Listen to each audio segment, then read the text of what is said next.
गलत नंबर। एक दिन रात के करीब 11 बजे मैं अपने कमरे में अकेला बैठा था। मैं मोबाइल चला रहा था और बाहर बारिश हो रही थी। सब कुछ बिल्कुल शांत था। तभी अचानक मेरे फोन पर एक कॉल आई। नंबर अननोन था। मैंने सोचा कोई गलती से कॉल कर रहा होगा, लेकिन फिर भी मैंने फोन उठा लिया। मैंने कहा, हेलो।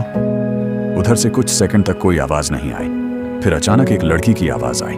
उसने पूछा, क्या ये रोहित का नंबर है? मैंने कहा, नहीं, आपने गलत नंबर लगाया है। वह कुछ सेकंड चुप रही। फिर उसने धीरे से कहा, सॉरी, मैंने आपको परेशान किया। मैंने कहा, कोई बात नहीं, और मैं फोन काटने वाला था, लेकिन तभी उसने कहा, क्या आप 2 मिनट बात कर सकते हैं? मुझे अभी किसी से बात करनी है। मुझे थोड़ा अजीब लगा, लेकिन उसकी आवाज बहुत उदास थी, इसलिए मैंने कहा, ठीक है, बोलो। वह लड़की धीरे धीरे बात करने लगी। उसने बताया कि आज उसका दिन बहुत खराब गया। उसकी नौकरी चली गई, उसके दोस्तों ने उसका साथ छोड़ दिया, और घर पर भी सब उसे ही गलत समझते हैं। वह बोल रही थी और मैं बस सुन रहा था, क्योंकि कभी कभी लोगों को सलाह नहीं, बस कोई सुनने वाला चाहिए होता है। फिर उसने मुझसे पूछा, क्या आपको कभी ऐसा लगा है कि आप बिल्कुल अकेले हो? मैंने थोड़ी देर सोचा और कहा, हाँ, हर इंसान को कभी ना कभी ऐसा लगता है, लेकिन इसका मतलब यह नहीं कि हम सच में अकेले हैं। वह चुप हो गई। फिर उसने पूछा, आप मुझे जानते भी नहीं, फिर भी मेरी बातें क्यों सुन रहे हो? मैंने कहा, क्योंकि अगर आज मैं तुम्हारी जगह होता तो मुझे भी कोई ऐसा चाहिए होता जो बिना जाने मेरी बातें सुन ले। फोन के उस तरफ बिल्कुल चुप्पी हो गई। फिर मुझे उसकी रोने की आवाज सुनाई दी।